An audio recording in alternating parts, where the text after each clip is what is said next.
पावसाच्या पर्जन्य गेल्या 8 तासाचं पिठापासून पाऊस पडतोय, पण या पुणे जिल्ह्यामध्ये आल्यावर सुद्धा पावसानं फार थैमान घातलं आणि आपला देहूचा आणि आळंदीचा मुक्काम आपल्याला नाईलाज असतो रद्द करावा लागला आणि शासनाने आणि आळंदी देहू संस्थाने सांगितलं कोणीही देहूमध्ये आणि आळंदीमध्ये यायचा प्रयत्न करू नका, पुण्याच्या मुक्कामाला तुम्ही पुढे जावा, माऊली तुमच्या सोबत आहे. त्यांचा आदेश आपण क्षीरसंघावर घेतला आणि अशा प्रकारे आपण देहू आणि आळंदी हा टप्पा आपण डायरेक्ट आपल्या पुण्यात आलो.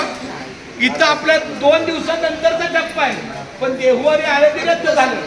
मग आमच्या वहिनी माऊलीला कानावर घातलं, आमच्या आम्ही दादाला सांगितलं बाबा काहीतरी करा आपल्या वारकऱ्यांना.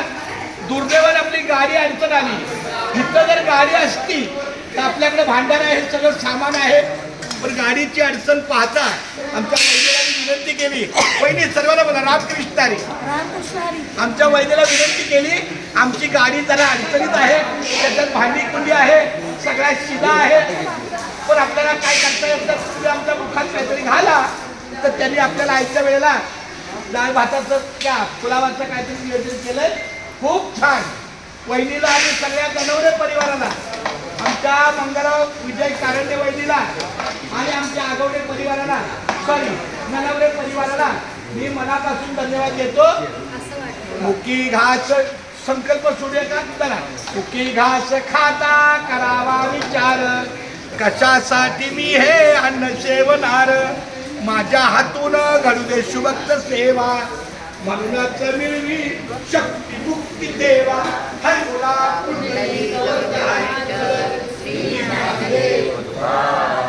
पंढरनाथ माऊली ज्ञानेश्वर महाराज, जगद्गुरु संत तुकाराम महाराज, संत शिरोमणी रोहिदास महाराज. अरे भाई बोलो सब संतन की. चला